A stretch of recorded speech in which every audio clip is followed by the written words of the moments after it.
बच्चे देखो कितना भयंकर सवाल है, एग्जामिनर ने इतना भयंकर सवाल दे दिया आपको कि आप सॉल्व करो और आपके पसीने छूट जाएंगे सॉल्व करने में, अगर आपने ये ट्रिक नहीं फॉलो की तो।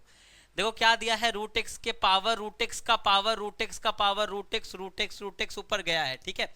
तो हम इसको कैसे करेंगे, और इसकी वैल्यू 1/2 दी है। तो बच्चे ध्यान से सुनो, अगर हम बोले कि यहां से यहां तक की वैल्यू दिया क्या है, तो आप बोलोगे सर पढ़ोगे क्या इसको, रूट एक्स का पावर, रूट एक्स का पावर, रूट एक्स, यही तो पढ़ोगे, और इसकी वैल्यू ही तो दिया है 1/2। तो देखो इसको हम सॉल्व कर रहे हैं, तो क्या आएगा बच्चे, रूट एक्स का पावर, अब इस पूरे के जगह पे हम 1/2 लिख सकते हैं, 1/2 बराबर 1/2।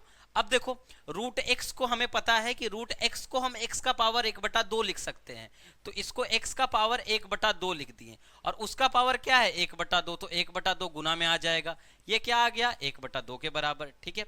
अब ये क्या आया, एक्स का पावर 1/4 बराबर 1/2।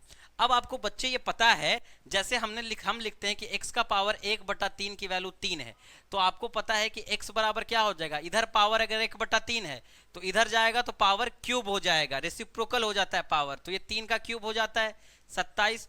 तो इसी तरीके से अगर हम इसको सॉल्व करें तो x बराबर ये क्या आ जाएगा 1/2, पावर 1/4 इधर उड़ के जाएगा तो पावर सिर्फ 4 हो जाएगा। तो क्या आ गया आंसर 1/16, 1/16 इस सवाल का उत्तर है। तो बच्चे इसी तरीके के ट्रिक्स के लिए हमें ज्वाइन करो, हमें फॉलो करो, सब्सक्राइब करो चैनल को। धन्यवाद।